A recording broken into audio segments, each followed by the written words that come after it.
Hello everyone, and welcome to this very special session on reflecting on the Sydney Olympics.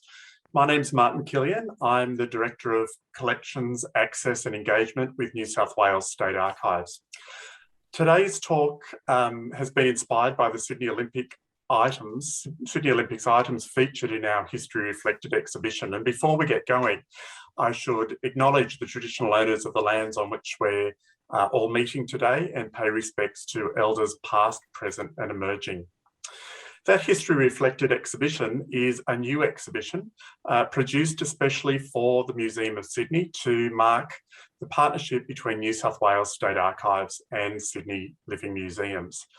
History Reflected presents a selection of 25 of the most iconic, beloved and often curious items from the New South Wales State Archives collection. And alongside each item in the exhibition is a reflection on what its meaning might be today, told through the perspectives of artists, writers, curators, creatives, and the public. Now, because of COVID, we haven't been able to open the exhibition in 2021 as planned. So over the past 8 weeks, we've gone online and we've been hosting a series of talks to spark your curiosity, answer your questions, and connect directly with you until we can meet you in person at History Reflected when we do open the exhibition in May next year. The most recent group of items that we want to feature, and that's the purpose of this session in History Reflected, is a curated selection of publications produced by SOCOG. Remember it, the Sydney Organising Committee for the Olympic Games. And these colourful and informative publications are part of a very large collection that details the organising and management of the Olympic Games. And to reflect on the Sydney Olympics part of History Reflected, we've reached out to you, our audiences, and this talk is all part of that. Now, I'm not alone this afternoon, and I'd first of all like to welcome the other panellists for today.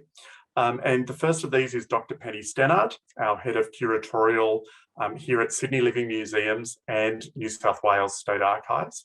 Hi, Penny. And also Annie Turnbull, a curator at the Powerhouse Museum, which many of you would know already, has an impressive collection of Sydney Olympics items. So what we'd like to do in this talk is share some of what's in your collections as well. And love to hear what's in your collections. And we've invited a few people this afternoon who got in touch with us prior to the talk to share some of their Olympic stories. And we'll be hearing from them a little later on. So remember though, please, that this is intended to be an interactive talk. You can see some of us are already in costume with our Olympics volunteer shirt and ID. So make use of the chat function at the bottom of your screen. We're recording the session. And we're considering using the chat comments that we do receive as part of the exhibition. So please bear that in mind. If you're worried about privacy and so on, bear in mind that we will be using your chat comments potentially for the exhibition. If someone talks about a piece of memorabilia that you've got at home, or you've got a similar story to tell, make sure you tell us in the chat window. And if we've got any time at the end, we'll try and get to some of those stories. But needless to say, the Olympics went for several weeks and we've got a lot to get through as well this afternoon. So let's get started. And I'll first of all hand over to Dr. Penny Stannard. So Penny, can you share with us some of the material that's in the State Archives collection to do with the Olympics? I sure can. Thanks very much, Martin. There are 28 items from the vast Sydney Olympics collection of New South Wales State Archives holding in the History Reflected exhibition. And as Martin mentioned, in the great majority, these were created by SOCOG, an acronym which many of you will be familiar with. And today I'm going to share just a few of those items with you, and I'm going to share my screen. So just give me a couple of moments while I set that up. And I should say, Penny, this is a wonderful opportunity for us to really surface all of that material in the State Archives collection to do with the Olympics.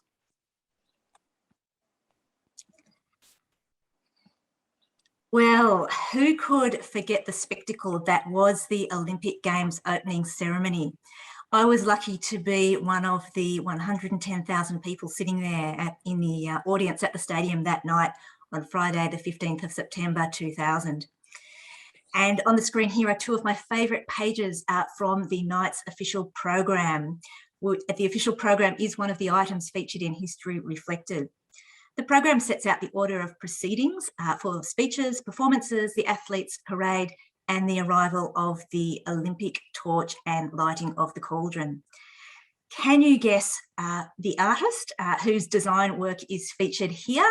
I'll give you a big hint. It was an artist who really came to define the character of Sydney in the 1980s and 1990s, and his work is features throughout this official program. It's a stunning publication. Today, the official program provides not only a record of the events that took place at the opening ceremony, but it's a record of how Australia's cultural identity was constructed, understood and communicated to the world at the start of the new millennium. Visual standards. Here's another document that's part of the State Archives' vast collection of Olympic material and is in the History Reflected exhibition. 3 mascots: Platypus Sid, referencing Sydney, Kookaburra Ollie, Olympic, and Echidna Millie for Millennium. These mascots represented water, air, and earth. While these are fun, colourful characters, the way in which designers, manufacturers, and promoters reproduced the mascots was carefully controlled by SOCOG. And this guide sets out the standards for how the mascots should be depicted in graphic design, merchandise, and in print. For tens of thousands of Sydneysiders, volunteering at the Sydney Olympics and Paralympics was a life-defining moment. Indeed, 50,000 volunteers were involved. Specialist volunteers were recruited for their qualifications and experiences in languages, medicine, technology, and sport. And general volunteers worked in customer service, administration, spectator services, transport, and communication.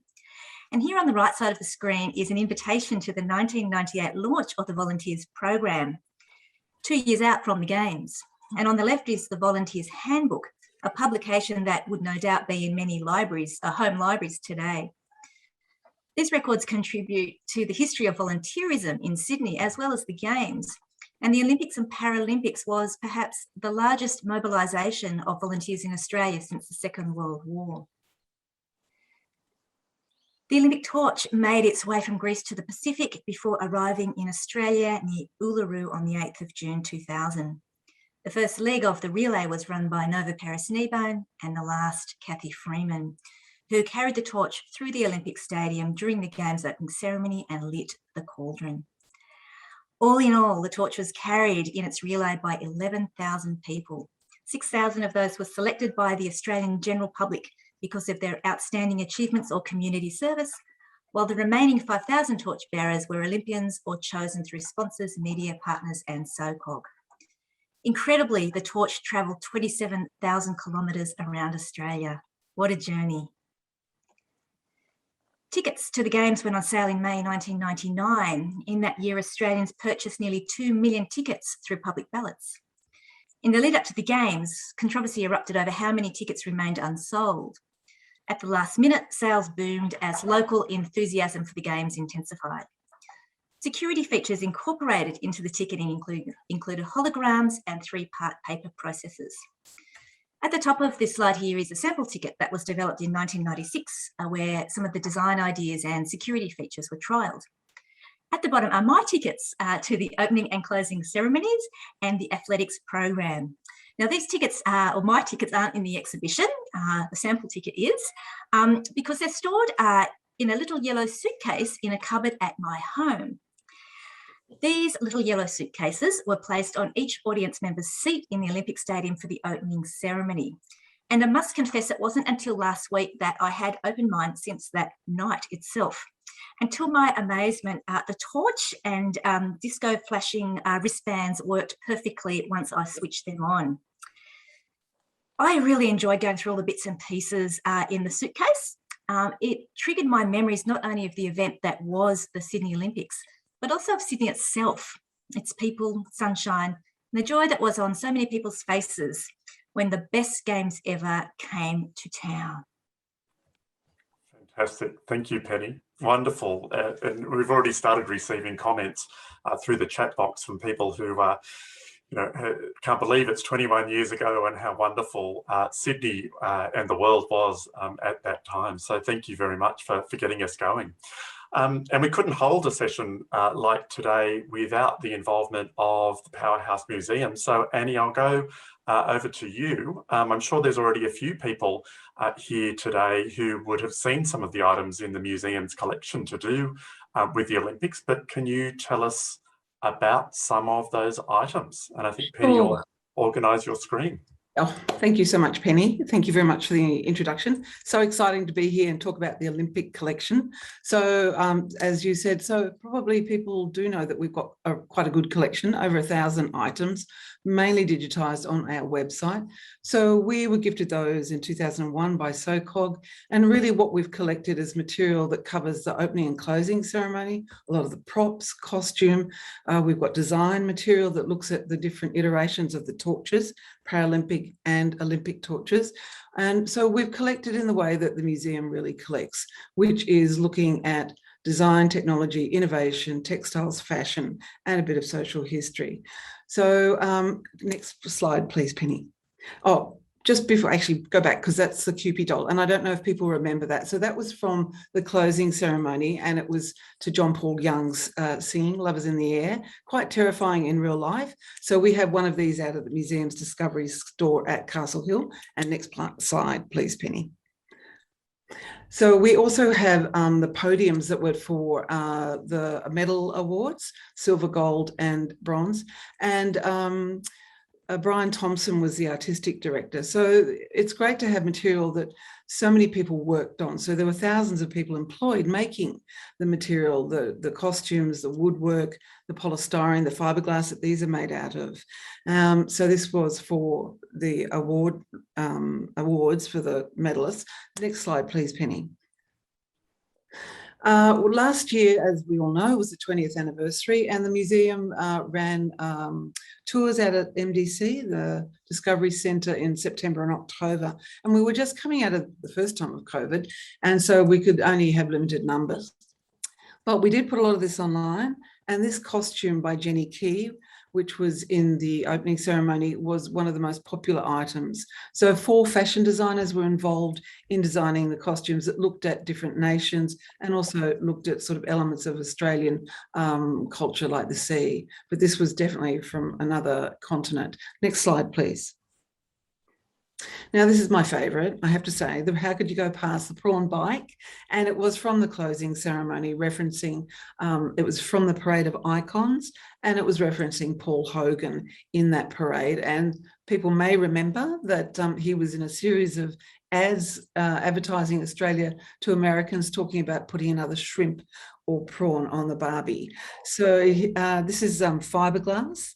And I think one of the things we've found about collecting material that was made for a one-off event, that was made, it's sort of ephemeral material. So it's been quite tricky in terms of conservation.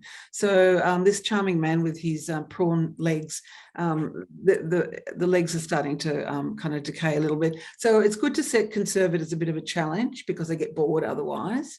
So a lot of the materials like Mardi Gras that have been used in the Olympic Games are fiberglass, for polystyrene, rubber and plastic, which come with their own sort of challenges, because we want to keep things forever. Next slide, please, Penny. Again, another favourite from the closing ceremony, and it was, there's a little tricycle in there, and it's referencing, again, the Parade of Icons and referencing Priscilla, Queen of the Desert, and there were 62 drag queens accompanying this bike. And when I gave one of the tours, a 10-year-old boy really wanted to eat one of the licorice all sorts, and they're actually made from polystyrene, so it wasn't really a go, but I loved his connection with the material. Next, please.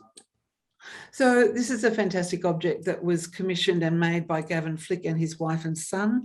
So looking at incorporating contemporary Indigenous design with materials like mulga wood, and his brother collected the mulga wood up from northwestern New South Wales, and they were handed out the message stick in a container two dignitaries. Next slide, please, too.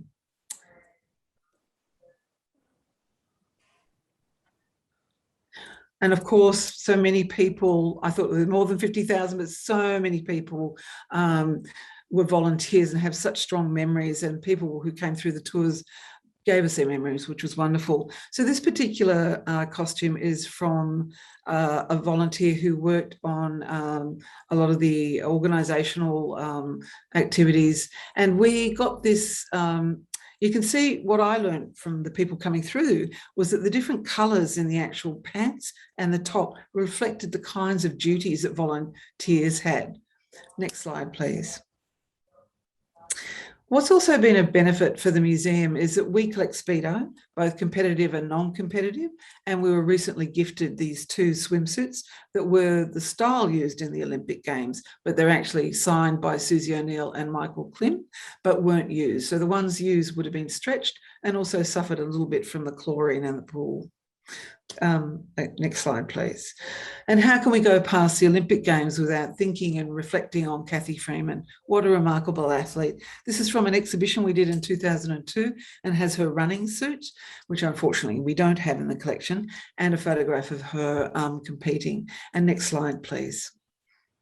So I don't know, I might have not actually gone through 5 minutes because I've been going quickly, but the other item that we have, and a series of items that we have in the collection, are the different versions of the Olympic torch. So there was an international competition to create the Olympic and Paralympic torches. An Australian company called Blue Sky Design won the competition, and you can see the torch on the screen is quite a different shape from earlier Olympic torches. It's based on the shape of a hunting boomerang, and the colours and the design reflect the outside is the white and that kind of reflects the sails of the Opera House, and the blue is reflecting the Sydney Harbour Ocean. So of course, Cathy Freeman was the last person to take it up to light the cauldron, and there were a few issues with the cauldron if we remember that far back, and she was a fantastic choice, Indigenous, fantastic sportswoman, and wearing the two flags as she did. Unfortunately, we don't have the flag or the white suit, but yeah, so fantastic to have her as a representative of the Sydney Olympics. And I know that last year she apparently found her white suit. So having the objects in our collection, and they're mainly digitised, and being able to take people through the museum store out at Castle Hill really evoked a lot of memories and gave us more information about the objects in our collection. Yeah. Annie, thank you so much for joining us this afternoon.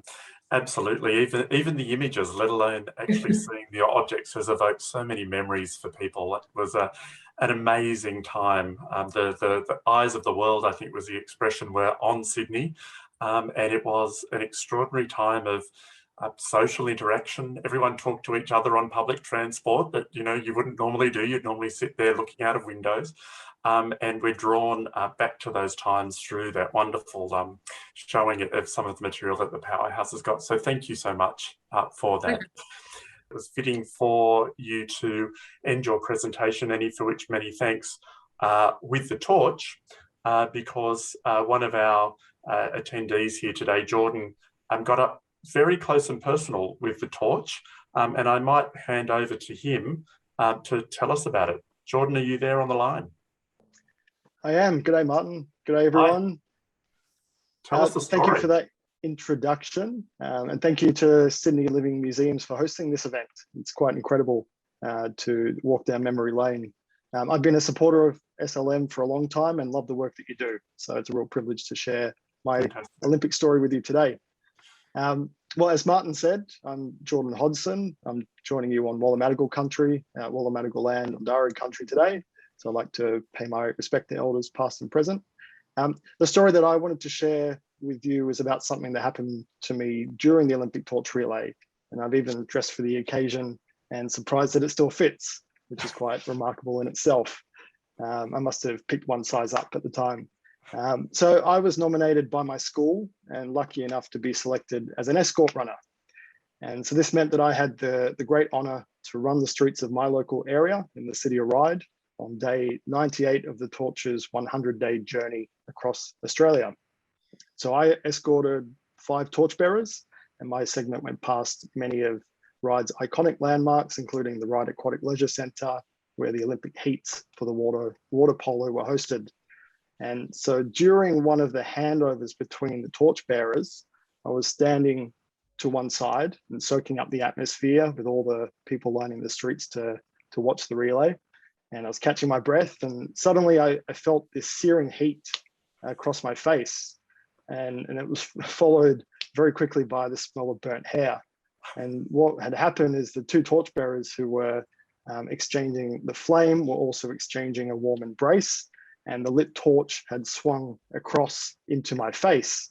And so that serves me right for not paying attention to my surroundings. And so that's my obscure claim to fame. And I would submit that I'm the only person in the history to have had their eyebrows singed by the Olympic flame. So when I say that we're lucky to have you here this afternoon, we're really lucky to have you here this afternoon. It was touch and go for a moment, that's for sure. Yeah, indeed. And I understand you've still got the letter inviting you to participate as a torchbearer, yeah? I do, yeah. I pulled it out the other day, or last month, when the Tokyo Olympics were on, and I thought, 20 years to the day almost, it would be worth sharing. So this is the letter, and it came in a pack of various information about the day and what to expect. Fantastic, great. Thanks so much, Jordan. Wonderful story, and I think you're right. I think it's you're a single person in the world who's had that experience, I dare say. So thanks so much for sharing. Thank you, pleasure. Speaking of torches, we're also joined by Diane today, who was invited to carry the Paralympic torch. And Diane was also heavily involved in the raising of $500,000 for the Sydney Paralympics through the Quilts 2000 project.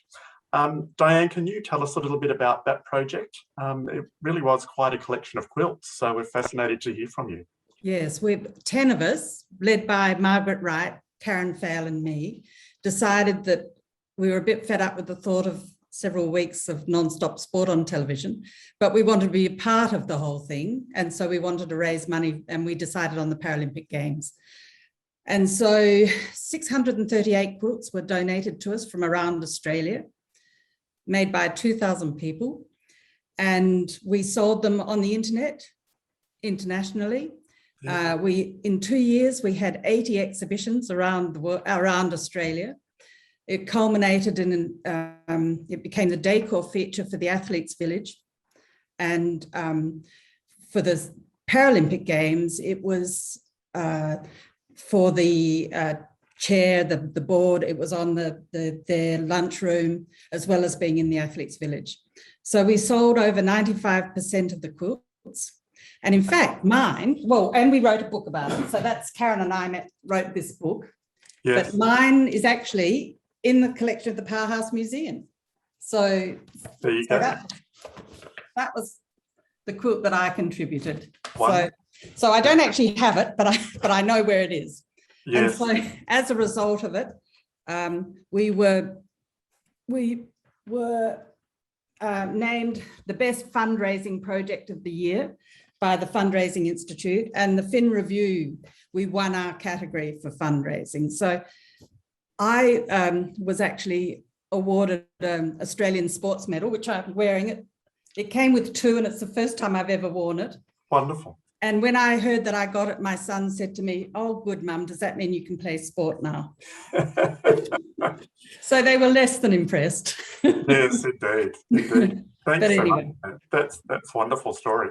I think certainly in the lead up to the Olympics, there was a lot of sort of mixed feeling. And I remember certainly being one of the negative people of, it's going to be a disaster and Sydney's going to, grind to a halt and everything. And I don't know about anyone else, but within about a day of that opening ceremony, it just started to rev up and get exciting, and you didn't want to miss it for the world. So. Yeah. For everybody who sent us a quilt, we sent them a publicity pack so that they would go to their local radio, whatever. And can I just read you one of the letters that we received? Yep. Okay. I saw a man training in a wheelchair along a road, a busy road. I thought he may be training for the Paralympics. And I thought I'd give him $50. Yeah, right. Then I saw an ad for the Quilts 2000. I made my quilt and it sold almost straight away. And we organised for the local paper to get that man who was in the wheelchair and her together. And she later found out her $50 miraculously became $950. And the fellow who bought it was actually the person in the wheelchair, and he gave it to his mother.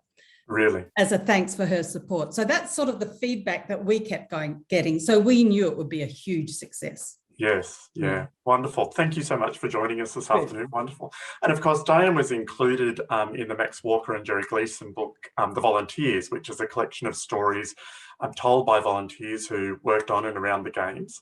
And someone else who's included in the book is Leanne, who joins us also this afternoon. So Leanne, I understand your story is really quite an adventure, because I believe you managed to sneak into the Olympics opening ceremony. So what was that like? And did you get to take any memorabilia home with you? I certainly did, Martin. Thank you for getting me to speak. I was a spectator services volunteer in the Superdome. That was with the gymnastics and the basketball. But on opening ceremony night, our job was to marshal the athletes to march into the opening ceremony. Just as Australia got the call to head out of the Superdome to march into the stadium, I happened to be standing next to a very nervous Kathy Freeman and Steve Monaghetti. Wow. And so we high-fived all the athletes out of the front door, and they headed off to march into the stadium. And that was the end of our shift. So we all went down to our lockers and, you know, walked out, and we where we left our locker room, we were right underneath the cauldron platform. And so there was a bunch of us there, and one girl said, if I run for the train now, I'll get home just in time to watch the end of the thing on TV. And another girl said, if I run up to the other end of the Olympic Park, I can watch it on the big screen. And I looked up and I thought, no, I'm going in there.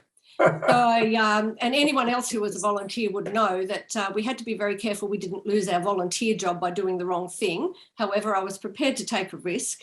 So I headed over to one of the tunnels that headed straight into the stadium, and there was a volunteer guarding there, and he was a lowly volunteer like me. And I said, any chance of going in there? And he said, sorry. So I went to the next tunnel, and there was another volunteer there, and I said, any chance of going? He said, sorry. Just then his supervisor comes down the ramp, and she said, what's wrong? And I said, just wondering if there's any chance of going in there. And she grabbed me by the hand, went like this. You've never met me before in your life. She took me up the ramp, motioned me to a couple of seats. I sat down, picked up a couple of yellow suitcases, looked up, and I was right next to the stage. I'm talking Amazing. The stage, literally right next to the stage. I then sat there for the next hour, watched it all unfold with wonder. And when I saw Kathy Freeman go up there, I thought, no wonder she was so nervous when I realised it was her lighting the cauldron. And I was so close, I could feel the flames. I could hear all the swearing when the cauldron got stuck.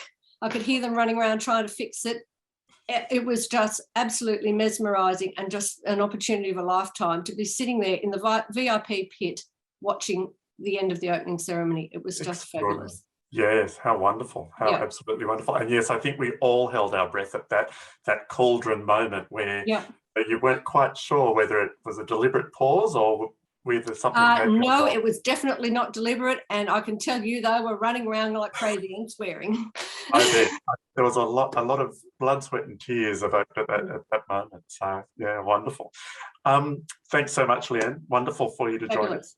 And you've mentioned, or I understand there's a lot of pin trading going on at the ceremony as well. And yes. Someone who was doing a lot of pin collecting during the Olympics is Anne-Marie, who's our next guest. And Anne-Marie was at the dress rehearsal for the opening ceremony and has around 3,000 pins she's collected. So Anne-Marie, over to you. Tell us a bit about the different types of pins you have. Okay. Hopefully you can hear me okay. Yes, indeed, the pins I have, there were, in fact, ended up being 4 manufacturers. A lot of the pins were referred to as generic pins. They were retail pins available to the public to purchase as part of the fundraising for the Olympics. And then there were another group of pins that were produced for sponsors. And some of us are still silly enough to be still collecting Sydney Olympic pins. And to this day, there are still pins that we are seeing for the first time. Wow. And, you know, even though I've got something like 3,000 of them, I haven't actually counted, but, you know, that's the sort of pretty safe bet that that's at least what I've got. It was a very social activity. There were people that came in from all over the world to the games. They traded pins. The athletes had pins. There were all sorts of sponsor pins that were provided to people. You know, so it became, you know, there was a certain element of the thrill of the hunt of, oh, look, I found this. You know, there were some pins that were really very popular. Yes. Benson House was an Australian manufacturer, and they made pewter pins. And to this day, they're the hardest ones to get, because they're the ones, because pewter has an intrinsic value. At the end of the games and you know, towards the end of as things were winding down, a lot of that got melted down and got turned into paperweights and, you know, letter openers that Benson House was producing themselves, whereas the other manufacturers still had quite a lot of stock of things. Yes. But behind me, I've also got, you know, besides some pins, I've got yes, we can see mascots those. And, yes, wonderful. you know, all sorts of things that were available as part of the collection. Over on that corner there, indeed. Those are pins that were media pins. So the various media companies from around the world had pins. Yes. And so there's, you know, enormous numbers of and varieties of things. Yes. And, you know, we still swap them. You can still buy, you know, Sydney Olympic pins on eBay that, you know, are still around. It's amazing. Yes. Yeah, wonderful. Extraordinary, and what a wonderful collection that you have, and beautifully displayed as well. So wonderful. Thank you so much for joining us. Pleasure. I've also just noticed in the chat that we're joined by Julie, who emailed us earlier today, letting us know that she took her now 21-year-old son, but who was then 3 months old, to athletics one afternoon in a pouch wearing his baby bond suit, 00 size, official Sydney Olympics merchandise, which she still has. So thank you so much, Julie, also for those comments and for joining us. So thanks, Anne-Marie. And speaking of Olympic pins, Glenda joins us this afternoon. Now, Glenda, you were working for IBM at the time, and I see that you've got some IBM pins that were created. So what was your experience of the Olympics and some of those items that you collected? Well, yes, mine, I was a bit different experience, but I do have a bit of the memorabilia as the official Sydney 2000 Olympic pack. And I'm just wondering, how much is it worth now? But yes, I was employed by IBM, and it was just a wonderful, wonderful experience to be able to, as you said, Martin, everyone talk to one another. And also the people that IBM had brought to Australia were all brought on the Crystal Harmony. Now, the Crystal Harmony was at Circular Quay. So your picture of Circular Quay is very interesting. And I do remember we had lots of social functions before the games, and then we had a lovely dinner after. And I remember, and I thought I wouldn't do it now, but there were, because all the streets in the city were blocked off, there were TVs in all the streets. And I remember walking up George Street, in the middle of George Street at 1 o'clock in the morning, just going to get the bus. Of course you do at 1 o'clock in the morning. And it was wonderful. But what I did was I bought pins for each event that I went to. So I didn't get to the opening ceremony. I got to the closing ceremony. And I just felt that that was just, you know, it was all amazing.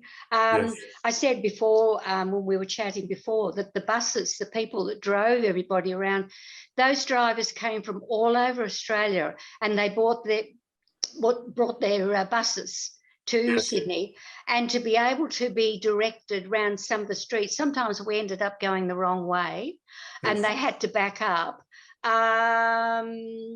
And I just also like to acknowledge oh, look what I found. Look, I found my 2000.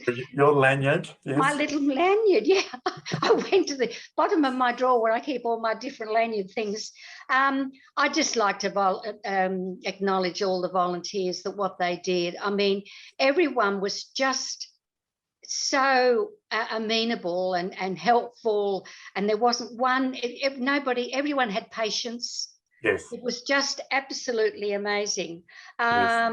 And it was just a wonderful, wonderful time. But I just remember the TVs being in the middle of the street in George Street, and just wandering around Sydney in the middle of the night. So I will never I'll never forget the experience. So and I appreciate, and I do not want to miss when the exhibition opens. Hopefully we'll all get advised of when it is open. Oh, yes. Yes. And we'll be able to go along and remember even more. Yes. Absolutely, for sure. Thanks so much. Thanks so much, Glenda. Yes, it was certainly a wonderful time, and I think the closing ceremony was in lots of ways the highlight, when Samaranch declared that it was the best Olympics ever, and everyone cheered around the country. I think not only those that were in the stadium at the time. Yeah. So, an extraordinary time. And it was so creative. Everything was and everything just worked so well. It did, everything just flowed. Yes. So it was really, really good. Yeah. And your point around everything operating smoothly is a nice sort of segue into our next guest, Andrew, who actually had a lot to do with the waste management system during the Games, probably the part of the Olympics you never think of. No. But Andrew, I understand you didn't get much sleep during that whole period of time. What's your story? I was involved in the waste management industry, but we weren't going to be involved with the Games at all until we went to, I think it must have been some kind of government briefing session. And when they knew that we were from waste management, they said, oh, you should talk to so-and-so at the Olympic Coordination Authority. He's in charge of waste management, and he doesn't really know quite how they're going to do it. So we did have a chat to him. I can't remember his name, unfortunately, but he worked out at the depot at Olympic Park. We went to see him, and over the next, it must have been a year or more, I think, we would test public place recycling and waste collection systems at some of the test events. So there was the opening of the Olympic Park station. There was an event out at the rowing centre. There was a triathlon at Olympic Park. And eventually we decided on this 3-bin system that was employed at all the venues, at all the venues for the Olympics. And I think it was compostables, recyclables, and landfill waste, residual waste. And at night, that material was all collected and taken to Auburn Waste Transfer Station, which is right next to Olympic Park. And one of my jobs was to watch these trucks come in and make sure that if they had a load of compostable waste, that there wasn't anything else in it, that they hadn't already picked up some recyclables or garbage or whatever. Yes. And then I'd have to tell the loader operator, can you separate out that bit? So we're going to keep that bit separate, and we'll put the recyclables over there, just to make sure that we had the highest possible recovery rate. So even though people were doing the right thing in the venues, we want to make sure that there weren't any hiccups along the way, and that whatever was compostable was composted, and whatever was recycled, and none of that ended up in landfill. Yeah. So I was doing that sort of overnight, and then I'd go home for a couple of hours sleep, and then I was working as a volunteer as well. And you were talking about the different coloured sleeves. So the blue sleeves were the environment team, and our job was to wander around the venues. I was at Olympic Park and at the stadium and the hockey centre to look for things that weren't quite right. So bins overflowing or litter and things like that, and report them. And then someone would, they get the cleaners to come and clean them up. And then I also had tickets to some of the events. So I'd be in the stadium in the evening, and I'd walk across the road to the transfer station and work all night, sort of sorting that garbage as well, and then going home for a few hours before coming back and doing the volunteering. And yes, it was full on for 2 weeks, absolutely full on. Full on, but infectious. You couldn't stay away, could you really? No, I just wanted to be part of it in whatever way I could.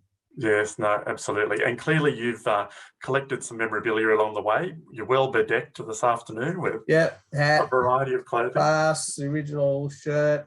I went to the opening ceremony, so I got the bag as well, pristine condition. And they gave all the volunteers a Swatch watch, which I've still got as well. That's not working, but the torch still works. I tried it and it does still work. Yes, yes. Thank you so much for that. And hope you can. Hope you've recovered from your sleep deprivation after all these years. It was a long time ago. Indeed, indeed. Thanks so much for joining us this afternoon. We're really running out of time. I guess just one final question, perhaps to Penny and Annie, around clearly you've seen the public response after all these years to the types of collection material that's held in public institutions such as State Archives and the Powerhouse Museum, but also the wonderful collections that are in private hands and very, very beloved in those private hands and wonderful experiences as well. Penny, I might go to you first. Why is it important to have these collections, whether they're public or private? It's incredibly important to have these collections, both held by institutions and by private individuals. It is the memory, the material memory of an event that was a defining moment, I think, in Australia's story. And the fact that we can, 21 years later, continue to have, wonderful conversations and share our memories. That's, it's part of that holding of memory and that the connection that people can have through their collections of the Olympics with the institutions that also have the collections, I think is a wonderful partnership. So they're incredibly valuable and much treasured. Yeah, wonderful. Any further reflections from you? Oh, well, I think, you're on the money that it is. We are kind of memory institutions, really. We collect material culture that reflects the memories of a country, and hopefully we get people's stories along with it, but we collect in a diversity of ways about design or about innovation, and we can look back at it in 20 years. And I think with the future of digitisation, we'll be able to acquire more people's stories, but we'll be able to make the material accessible, because for me as a curator, there's not much point having stuff in a museum or an institution if people can't see it. So that's one of the drivers of the museum. And then we bring it out for special occasions like last year, but it will be online. So I totally agree. And I think it's great that people are collectors themselves, because we can't take everything. Yes, indeed. No, absolutely, for sure. For sure. Thank you for that. Look, it was clearly an amazing time for many of us to be in Sydney. And obviously, as Penny mentioned, an important time for Australia, a real watershed, I think, in terms of the development of Australia and in terms of putting Australia on the international map and on the international scale. And I think that's why we've all managed to hang on to these items, including shirts and lanyards and pins and so on, and also to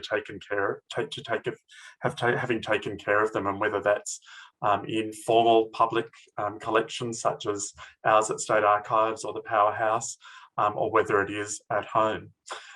We're right on time, but from my extensive research that I've done earlier this morning, I can tell you that I've been advised that today marks, in fact, 21 years ago to the day that Grant Hackett defeated Kieran Perkins in the 1500 metres swimming event to win gold.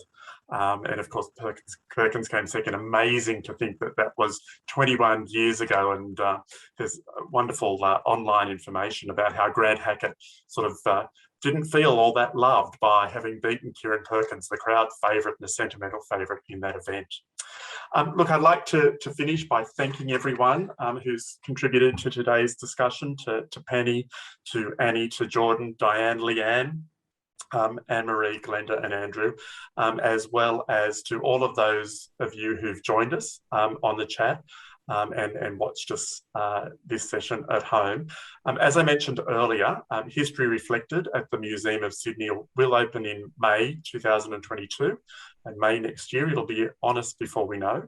But if you've got any questions or comments in the meantime that we weren't able to get to today, please email askacurator@slm.com.au and one of our curators will get back to you. Leanne, I can see that you've got your hand up there. I think we might have 20 seconds left for you to, if you'd like to unmute and...